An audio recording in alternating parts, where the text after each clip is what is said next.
E a montadora chinesa BYD avançam no acordo para a instalação da primeira fábrica de carros elétricos e híbridos aqui no país. A maior fabricante de carros elétricos do mundo lançou hoje o projeto de uma fábrica na Bahia. A empresa chinesa BYD. A China começa a ameaçar a liderança da americana Tesla. A empresa chinesa vem investindo bastante no mercado automobilístico.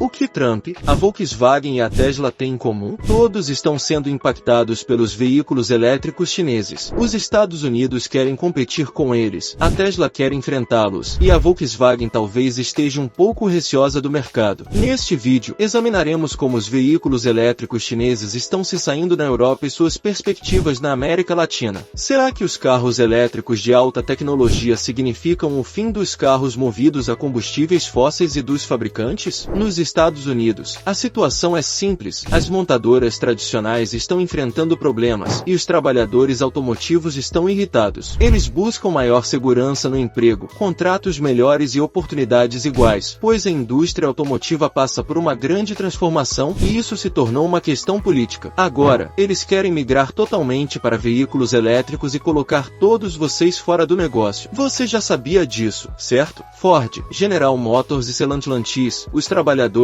estão em greve contra essas três. A greve não é sobre veículos elétricos, mas foi perguntado aos trabalhadores sobre seus receios. Para ser honesto, compreendemos os veículos elétricos, mas precisamos considerar os apagões que ocorrem 10 vezes por ano. Quando você tem veículos elétricos, eles supostamente são mais fáceis de fabricar, o que levará a uma redução de empregos. Isso significa menos empregos sindicais, e esse é talvez o maior receio. Mesmo com um portfólio de veículos elétricos, uma empresa enorme como a Volkswagen ainda pode estar em apuros. Existem conversas sobre contratos, quantas horas, quantos turnos, quantas pessoas. A Volkswagen pode estar cortando quase 300 empregos nesta fábrica, em grande parte porque suas vendas de veículos elétricos estão em queda. Em Pequim, a situação é diferente. Os veículos elétricos dominam as ruas, mas se são verdadeiramente ecológicos ou não é outra preocupação. Há muitos concorrentes no mercado chinês. Somente em 2022, quase 6 milhões de veículos elétricos foram vendidos na China, o dobro do ano anterior. A mão de obra também é barata. À medida que as empresas buscam preços mais baixos, os salários estão diminuindo, tornando muito difícil para os trabalhadores sobreviverem. Então, quem está vencendo essa corrida automotiva? Há algum vencedor? O preço é crucial em uma batalha de veículos elétricos. Se for um modelo acessível, os consumidores podem ser atraídos por ele. Na China, fabricantes locais e internacionais de veículos elétricos mantiveram preços acessíveis, tornando-os atrativos para os clientes. Mas por que precisamos fazer a transição para veículos elétricos? O que há de errado com nossos confiáveis sedãs ou SUVs? Bem, 48% das emissões totais de gases de efeito estufa causadas pelo setor de transporte são atribuídas a carros e vans. Veículos de carga vêm em segundo lugar, e aviões, navios e trens compõem o restante dessas emissões. E essas emissões precisam diminuir. Os veículos elétricos podem ajudar nisso. Na Alemanha, precisamos de 15 milhões de veículos elétricos nas estradas até 2030. Se isso não acontecer, não conseguiremos atingir as metas climáticas no transporte. Christian Feld, da Agora Fans, um think tank climático na Alemanha, fez essa declaração alguns meses atrás após visitar a China. Segundo ele, a cada segundo, metade dos carros nas estradas de Pequim já eram elétricos. Havia uma ampla variedade de modelos, como a versão luxuosa do carro modelo Ciel, da BYD, que custa 30 mil euros, enquanto a opção mais barata custa menos de 10 mil euros. Os preços são baixos devido aos subsídios estatais, comparados aos carros a gasolina da BMW, que custam menos de 30 mil euros, enquanto seu modelo totalmente elétrico mais barato custa mais de 45 mil dólares. Essa é uma grande diferença. Preços mais altos e a preferência por carros a combustão são algumas das razões pelas quais os modelos de carros elétricos não estão convencendo muitos consumidores. As vendas na Alemanha caíram 133% em janeiro deste ano em comparação com o mesmo mês do ano passado. Assim, os concorrentes chineses têm a chance de entrar rapidamente no mercado europeu para mostrar seus produtos. No entanto, não é tão fácil. Há uma grande concorrência de marcas consolidadas como Volkswagen, Mercedes, Audi, BMW e Cupra, para citar algumas. Recentemente, o CEO da BMW, Oliver Zipse, disse que ninguém pode entrar em um mercado mercado da noite para o dia. Ambição não significa sucesso. Ele se referia à introdução dos veículos elétricos chineses na Europa. Sua mensagem era clara: essas empresas não são uma grande ameaça, pois levará tempo para se estabelecerem no mercado europeu. Ele está certo? Os fabricantes de carros chineses têm seus próprios desafios. O primeiro desafio, é claro, é a conscientização da marca, pois são novos no mercado europeu. Mesmo para a NIO, começou em 2015, com o quartel-general de design global em Munique, mas ainda são desconhecidos para a maioria dos consumidores. Em segundo lugar, ainda há a infraestrutura geral que precisa ser construída passo a passo para os usuários. Para novos casos, é preciso também construir nossas estações de troca de bateria. Até hoje, foram instalados 27 em toda a Europa, 7 na Alemanha, mas na China já existem mais de 1.700. Vamos falar sobre infraestrutura em apenas alguns minutos, mas primeiro, aqui está porque Oliver Zipse, da BMW, talvez esteja errado. Apesar da resistência e das políticas rigorosas dos Estados Unidos ou da UE, as empresas chinesas estão comprometidas em marcar presença no mercado mundial. Elas estão se estabelecendo passo a passo, com showrooms e exposições, surgindo, aproximando a marca dos consumidores, que se lembrarão do carro e de seu nome. Além disso, esses modelos chineses têm muito a oferecer, algo que os fabricantes de carros europeus estão tentando fazer com dificuldade. Eles estão tentando transmitir a impressão de luxo por meio de seus recursos de valor agregado, como recursos de direção inteligente. Por exemplo, sua unidade de computação de direção inteligente ou controladores de domínio. Às vezes, tentam oferecer mais configurações para hardware e software em termos de direção inteligente e ainda manter uma faixa de preço semelhante. A transição para veículos elétricos de alta tecnologia é um grande momento para a indústria automotiva. Um especialista explicou dessa forma: podemos pensar na fabricação de carros como uma transição do mecânico para o eletrônico e, agora, para uma era de software. A SF Anwar, chefe de pesquisa na prática automotiva global na Tech Insights, deu um exemplo. Ele comparou o levantamento de vidros. Tínhamos uma manivela. Depois, na era eletrônica, substituímos essa manivela por um botão conectado a motores elétricos e eletrônicos, permitindo a operação da janela. Agora, entrando na era do software, podemos eliminar completamente esse módulo ECU separado e integrá-lo apenas ao software. Falando em tecnologia em carros, voltemos à China, lar do maior mercado de carros do mundo. Uma das razões pelas quais marcas como a VW, mesmo que tenham lançado modelos elétricos, não foram tão bem-sucedidas na China é porque sua experiência inicial era muito impulsionada pelo que sempre fizeram. Enquanto os consumidores chineses estavam procurando por tela sensível ao toque, interface de voz, gestos e todas essas capacidades de alta tecnologia, em que podiam efetivamente usar o veículo como uma extensão de sua experiência digital, saindo de casa para o dispositivo móvel para o carro. No primeiro trimestre deste ano, a BYD, Build Your Dreams, destronou a Volkswagen como a marca mais vendida na China. A Volkswagen manteve esse título por mais de uma década. Poucos meses após a divulgação desses dados de vendas, a Volkswagen anunciou que estava investindo milhões e comprando 5% da fabricante de carros elétricos chinesa XPeng em uma parceria estratégica para desenvolver novos veículos elétricos. E para esses novos carros elétricos, a infraestrutura é crucial. A China lidera com quase 1,8 milhão de estações de carregamento em todo o país. Coreia do Sul, Estados Unidos e Holanda ocupam os próximos 3 lugares. França e Alemanha estão muito atrás, com pouquíssimas estações, ocupando o 6º lugar. Aqui estão algumas observações da Alemanha. Por exemplo, eu moro praticamente no campo, e na pequena vila onde moro, não há uma única estação de carregamento pública, o que, para mim, foi uma das razões para não considerar veículos elétricos ao comprar um carro novo. Esta é Beatriz Kim, que lidera projetos e pesquisas baseadas na China no Centro de Pesquisa Automotiva na Alemanha. Isso é algo em que acho que nossa consciência precisa mudar, porque há um fim para os combustíveis fósseis. Todos nós precisamos mudar nossa atitude. Isso significa que a indústria automotiva da Alemanha não levou a sério a transição para a eletrificação? Acredito que levaram a sério, mas também houve muitas dificuldades, já que é difícil para essas grandes empresas mudarem. Se falarmos sobre as startups ou sobre os Elon Musk do mundo, eles vêm do zero e conseguiram criar tudo do zero. Alguns players da indústria estão apostando na América Latina para a mineração de lítio ou para os F-Wells. Uma subsidiária da fabricante de carros alemã Porsche construiu uma planta piloto para produzir F-Wells no norte da Suíça, uma tentativa alemã de manter os motores a combustão na mistura. Quanto a matérias-primas como lítio ou outras, os fabricantes de carros estão buscando expandir nessa região. região. México, Brasil e Argentina estão recebendo interesse e investimento. A BYD da China lidera esse movimento com plantas de produção e planos. Mas aqui está a grande pergunta: os veículos elétricos chineses são baratos o suficiente para serem acessíveis na América Latina? Não, não são. Porque, se considerarmos a realidade dos salários na América Latina, o veículo elétrico mais barato ainda custa 2 ou 3 vezes mais que a renda média. No final das contas, é provável que as vendas aumentem em alguns países onde a população tem mais acesso ao crédito, mas podem acabar se endividando para adquirir esses veículos. Começamos com uma pergunta: os veículos elétricos de alta tecnologia significarão o fim do motor a combustão? A indústria automotiva está em transição, e os carros elétricos são a opção mais viável para reduzir as emissões no setor de transporte. Mas para torná-lo verdadeiramente verde, todo o ciclo de produção teria que ser transparente. A concorrência da China é acirrada, e o mundo todo terá que acompanhar. A próxima pergunta: quão rapidamente os motores a combustão podem realmente ser eliminados globalmente, já que os carros elétricos ainda são caros demais para a maioria das pessoas? E você? O que acha sobre isso? Deixe nas seções de comentários. Obrigado por assistir até aqui. Não se esqueça de se inscrever no canal e deixar seu gostei. Até a próxima!